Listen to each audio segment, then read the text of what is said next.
నిజంగా సార్, అంటే అడ్వకేట్ల పాత్ర ఇంత ముఖ్యమైనది ఈ సమాజంలో, పర్టికులర్గా చూసుకుంటే మన భారతదేశంలో ఇంకెక్కువ ఉంటుంది. అంటే ఇక్కడ చట్టాలు ఆ విధంగా ఉన్నాయి, ఇక్కడ వ్యవస్థ ఆ విధంగా ఉంది, మనుషులు ఆ విధంగా ఉన్నారు. అంటే మరి నిజంగా అడ్వకేట్లు వాళ్ళ యొక్క ఏదైతే బాధ్యత ఉందో దానికి పూర్తి స్థాయిలో న్యాయం చేస్తారు అనుకోవచ్చా? సమ్ టైమ్స్ అన్ఫోర్సబుల్ సర్కమ్స్టాన్సెస్, తప్పనిసరి విధానాలు అంటే కొన్నిసార్లు ఫీజు కాచపడవచ్చు, సిచ్యువేషన్స్ కు వాళ్ళకి అనుకూలించకపోవచ్చు, న్యాయం అంటే నాలెడ్జ్ ఇగ్నోరెన్స్ అంటే లా తెలియకపోవడం కావచ్చు. అటువంటి పరిస్థితులలో కొన్నిసార్లు లా డిబేట్ అవుతుంది అండ్ అడ్వకేట్స్ కూడా డిబేట్ కావాల్సిన పరిస్థితులు ఉంటాయి.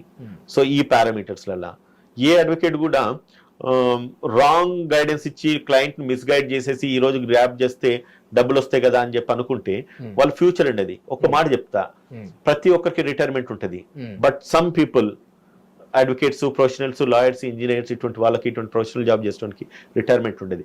As long as they are growing old, ఎంతైతే వాళ్ళు ముసలోళ్ళు అవుతారో పెద్దోళ్ళు అవుతారో వాళ్ళకి అంత అనుభవం వస్తుంది.